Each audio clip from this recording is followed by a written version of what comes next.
Heavyweight boxing champion George the Iceman Chambers is convicted of rape and sentenced to 6 to 8 years at Sweetwater, a new prison in the Mojave Desert. The high-security facility is populated by hardened criminals. Unaware of the prison's ways and its unique hierarchy, the pompous and bratty George tries to impress upon the inmates his status as a champion boxer. The prison camp has a competition on which a betting syndicate thrives. Criminals fight in boxing matches with very lax rules, thus making it a very addictive and lucrative venture for the syndicate. The most popular boxer behind bars is Sweetwater's soft-spoken, humble, undefeated, Monroe Undisputed Hutchen. When George meets his cellmate Mingo, he quickly takes control, ordering Mingo to move his things and stay out of his way if he wants to stay on George's good side. As expected, Mingo complies, saying, "I don't want no trouble, champ." George then starts issuing orders to Mingo, instructing him that all inmates should keep their distance and not speak to him unless he speaks first. Mingo agrees to George's demands, saying, "Leave the champ alone." At that moment, 2 inmates, Ripstein and his Mexican assistant Campos, enter the cell. Ripstein, a mob leader, finds George intriguing because he is a famous boxer. Ripstein warns George about another skilled boxer in the prison who could defeat him, which angers George. He prepares to confront Ripstein, but Campos intervenes, calming him down and explaining that his boss means no harm. Campos then informs George about the undefeated champion, Monroe Hutchen, known as the Undisputed, in the prison cafeteria. George tries to learn more about Monroe by asking other prisoners. Eventually, he meets Monroe and tries to provoke him, but Monroe remains calm. Feeling ignored, George slaps Monroe to get a reaction. Monroe reacts and a fight nearly breaks out before the guards intervene. George is taken to the warden's office where Warden Lipscomb tells him he's giving him another chance, but warns him to behave well in Sweetwater. George ignores the advice and asks for special treatment as a world boxing champion, threatening that if anything happens to him, he'll be all over the news, putting the warden in a bad situation. Meanwhile, Monroe faces punishment in solitary confinement. The next day, Mingo approaches George to let him know that they're paired up to work in the kitchen. Since they're going to be stuck together, George inquires about Mingo's crime, but Mingo says it's not considered polite to ask why they're here, explaining that inmates take it as disrespect. Despite warnings, George persists, asking Ratbag, one of Monroe's biggest supporters, about his crime. Ratbag says it's for arson, which George mocks as not being close and personal. George then asks Ratbag to punch him so that he can feel better about himself. Initially reluctant, Ratbag fears George's retaliation but eventually throws his best shot. But of course, George doesn't sit still and knocks Ratbag down, instructing him to tell Monroe that he's the true prison champion. Meanwhile, Monroe discusses a plan with Officer Darlene Early to transfer him to another prison. Reflecting on his past successes as a boxer, Monroe remains unfazed by the transfer, knowing he will still be incarcerated regardless. Flashbacks to Monroe's boxing career show that he had been sentenced to life without the possibility of parole for beating to death a man who was sleeping with his girlfriend. On the other hand, George's attitude alienates many inmates, including Willard, who remarks on his bad temper and advises him to be nicer. Ignoring the advice, George ends up fighting Willard without intervention from the guards. In another scene, George fights with an inmate named Eddie Jones, defeating him and his gang easily. This gets the attention of the warden. Lipscomb, upset with George's recent troublemaking, confronts him for putting 5 prisoners in intensive care. Sensing resentment towards George among the inmates, Ripstein sees an opportunity for a match between the humble Monroe Undisputed Hutchen and the arrogant George the Iceman Chambers.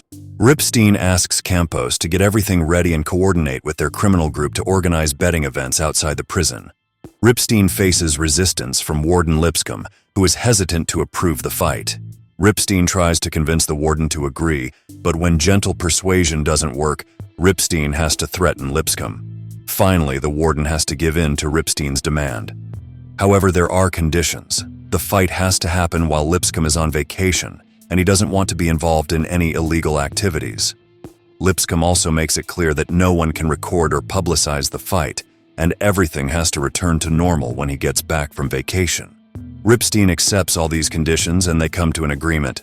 The story shifts to George meeting with a man named Lewis. George says he'll be set free from prison if he beats Monroe Hutchen, but Lewis warns him that Monroe is a heavyweight boxer who has never lost a fight. George doesn't seem bothered by this because he believes Monroe's boxing career ended 10 years ago. Meanwhile, Ripstein is negotiating with Monroe about the fight. Ripstein offers Monroe a 30% cut of the profits if he wins. However, Monroe asks for 40% because he needs to support his sister and her 3 kids.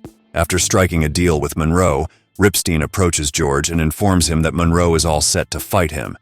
George is thrilled because he sees this as his chance to demonstrate his skills and prove that he's the true champion, both inside and outside the prison. In the days leading up to the match, both Monroe and George are seen training intensely to get ready for the fight. On one occasion, George approaches Monroe again, trying to provoke him by claiming that he will emerge victorious and become the greatest champion ever to defeat him. But this time, Monroe isn't bothered. Instead, he responds to George's words in such a way that George gets annoyed and decides to leave. After that, the other inmates, who are fed up with George's arrogance, try to annoy him by making noise with their trays, causing a disturbance. However, guards quickly step in to stop George and prevent the chaos from getting worse. Meanwhile, Campos feels pressure from his criminal group outside the prison, who want Ripstein and Campos to ensure that George wins the fight because many people have bet on him. However, Campos firmly refuses because Ripstein, being a lifelong boxing enthusiast, wants the match to be fair. Moreover, Monroe wouldn't agree to throw the fight even if it offered a lot of money. Meanwhile, both Monroe and George seem to be increasing their training for the upcoming match, which is approaching quickly. Later on, Eddie Jones and some other prisoners who have suffered greatly because of George approach Monroe, offering to help ensure his victory. They seem to be planning to poison George before the fight. However, Monroe tactfully turns down Eddie Jones and the others' offer. Monroe acknowledges that he might not be the toughest person, but he isn't afraid, and he is ready to face George in a fair fight. The night of the match finally arrives, and everyone is excited because they have been eagerly waiting for the biggest fight between the world boxing champ, George the Iceman Chambers, and the undefeated champion of Sweetwater, Monroe Undisputed Hutchen. The match is watched by the prisoners and several mob bosses, who have turned it into a big betting event. Monroe and George warm up before entering the arena, which has been set up for the fight. In the beginning of the fight, George keeps attacking Monroe and even knocks him down towards the end of the first round. According to the London prize ring rules, each knockdown counts as the end of a round. Despite the audience shouting insults at him, George feels confident. Meanwhile, Monroe recovers and prepares for the second round. In this round, Monroe fights back and does better than George for a while. However, George soon regains control and launches more attacks, ultimately knocking Monroe down again by the end of the second round. George feels even more sure of himself after the second knockdown and aggravates the audience by responding harshly to their insults. Monroe appears to struggle to recover from George's constant attacks in the first 2 rounds. However, Monroe is determined to win the match to help his sister, who is experiencing financial difficulties. So, he quickly gets back on his feet as the third round begins. Monroe launches more attacks and finds an opportunity to block George's assaults and deliver a powerful hit. Indeed, Monroe successfully pushes George back and lands a strong hit before George can notice the gap in his defense. Feeling trapped by Monroe's relentless assault and amid constant ridicule from the audience, George becomes enraged and launches a furious counterattack. Fueled by anger, George's attacks become predictable, allowing Monroe to counter his moves easily. Monroe then tries to control the pace of the match by focusing on defense and making George angrier.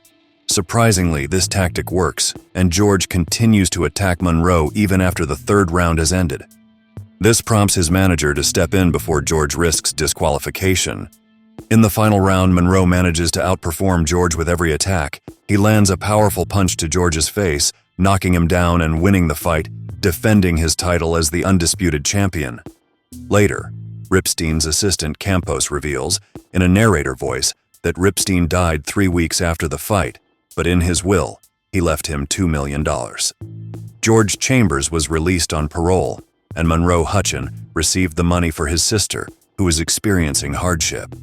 It is also revealed that George and his manager denied that the fight with Monroe ever occurred, and that it was all a rumor. Months later, George wins back the heavyweight championship of the world. The whole cell block at Sweetwater watches the televised fight. However, they later laugh and cheer Monroe's name after hearing George Chambers being crowned the undisputed heavyweight champion of the world, because he's the true champion.